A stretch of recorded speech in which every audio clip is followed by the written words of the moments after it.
Salut tout le monde, j'espère que vous allez bien. Bon, on se retrouve dans une nouvelle vidéo où on va se poser la question et répondre à la question est-ce qu'on peut imprimer du DTF sur des produits en polyester, donc des maillots de sport, ou alors des t-shirts en 100% coton. Donc voilà, on va faire des tests, on va imprimer une planche de DTF et voilà, je vais vous expliquer un peu les différentes conditions de pose en fonction des différents supports, les petits conseils de pressage et puis voilà, c'est parti. Allez, let's go. N'hésitez pas à liker, commenter, à vous abonner. Et pour tous ceux qui souhaitent commander du DTF, le lien est dans la description sur studiodtf.com. Merci beaucoup, allez, c'est parti. Donc pour ce faire, on va commencer par sélectionner les deux planches que j'ai préalablement préparées. En gros, là, c'est comme vous, quand vous passez la commande, on la reçoit sur cet ordi ou sur l'autre. Et ensuite, on traite les fichiers, on regarde qu'ils soient bien en CMJN, c'est important, et en haute résolution. Ça, c'est les deux critères qui sont quand même importants, qu'il n'y ait pas de fond blanc. Et ensuite, nous, une fois qu'ils sont préparés, on les envoie à l'impression. Et là, on peut voir l'impression.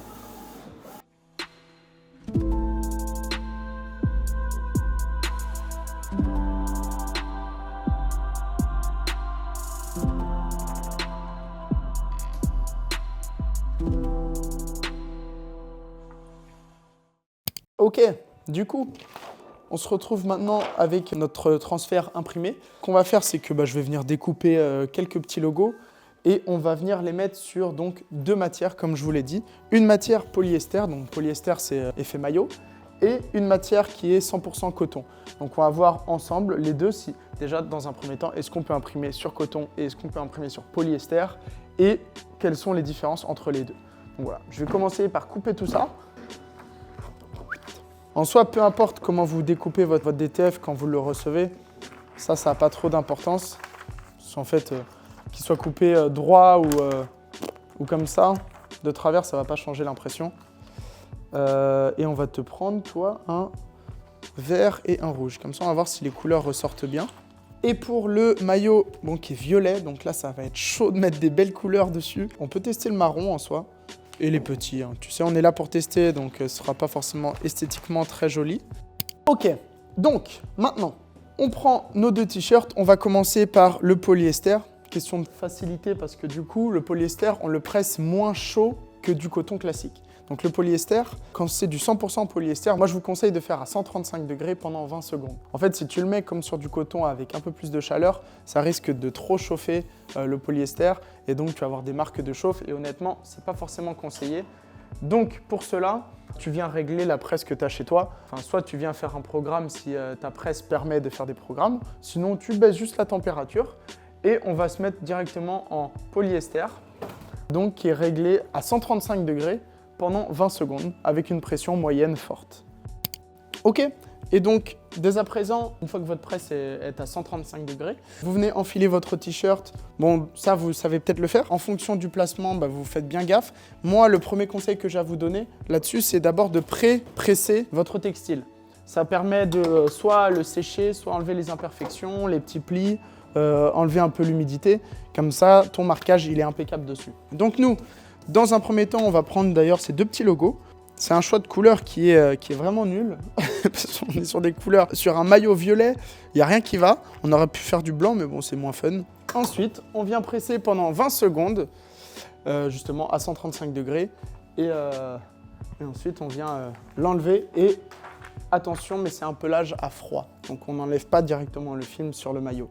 Sinon, ça peut enlever des petits morceaux et ton impression, elle est moins nickel. Donc, on va attendre et on va l'enlever à froid. On l'enlève délicatement et on le pose sur une table. Moi, je vous conseille d'avoir toujours une petite table, soit métallique ou soit en bois ou peu importe, à côté de vous.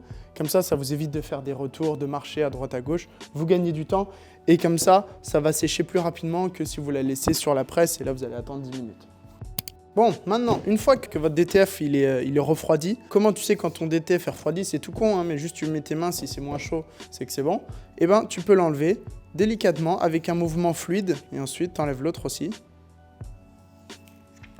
Et là, franchement, c'est vraiment cool parce que même sur un textile foncé, donc sur ce violet, on peut voir que les couleurs sont vraiment pétantes. Et c'est l'avantage du DTF, justement, c'est que franchement, tu peux avoir n'importe quelle couleur, ça va quand même bien ressortir.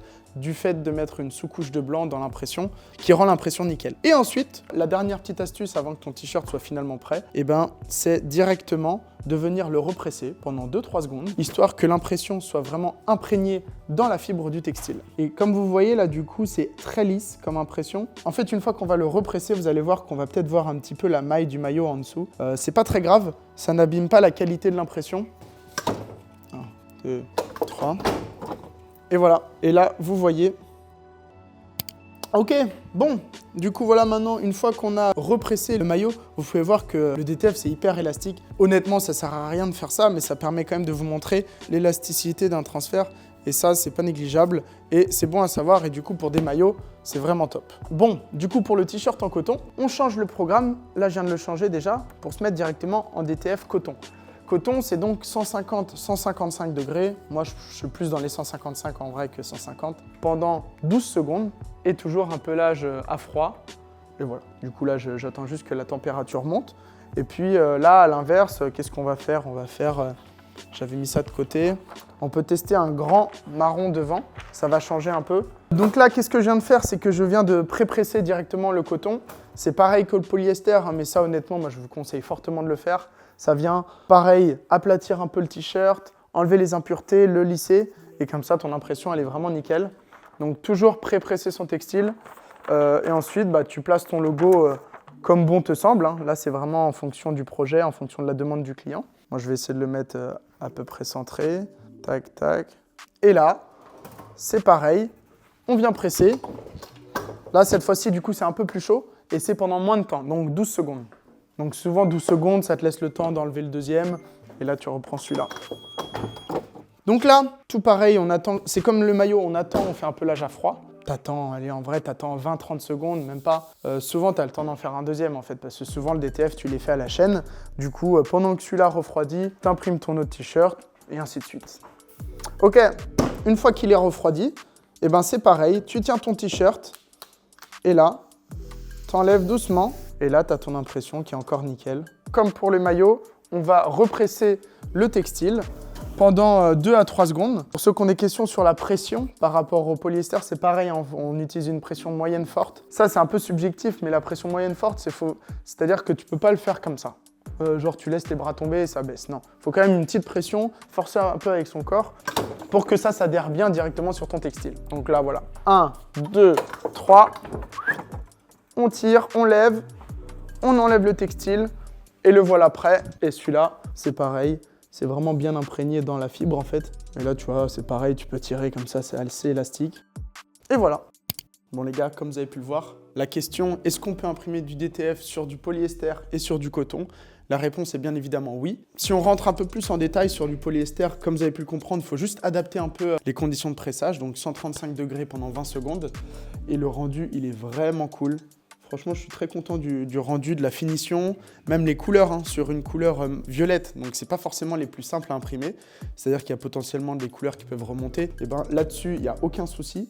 Le vert, il reste vert. Le rouge ou le rose, il reste rouge et rose.